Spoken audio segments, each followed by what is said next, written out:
युवा शक्ती, जनशक्ती, असामान्य शक्ती।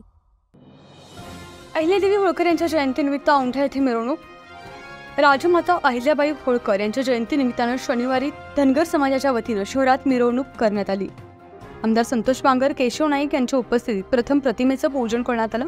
ही मिरवणूक नगरपंचायत प्रांगणातून डॉक्टर हेडगेवार चौक, नवीन बसस्थानक मार्गे नागनाथ मंदिर परिसरातील पुण्यश्लोक राजमाता अहिल्याबाई होळकर यांच्या पुतळ्यापर्यंत काढण्यात आली। मिरवणुकीत घोडे होते। या मिरवणुकीत आमदार संतोष बांगर, बाबूराव कोळीकर, केशव नाईक, राजेंद्र शिखरे, बंटी नाईक, अशोक धरणे, ॲडव्होकेट रवी शिंदे, प्राध्यापक साहेबराव देवकते, सीमा पोले, सुरेंद्र ढाले, शिवसेना तालुका प्रमुख साहेबराव देशमुख, माजी उपसभापती अनिल देशमुख, नगराध्यक्ष, नगरसेवक यांच्यासह औंढा तालुक्यातील सकल धनगर समाज बांधव आदी समाज बांधव मोठ्या संख्येनं सहभागी झाले होते। पोलीस निरीक्षक GS राहिरे आदींनी बंदोबस्त ठेवला होता। युवा शक्ती, जनशक्ती, असामान्य शक्ती।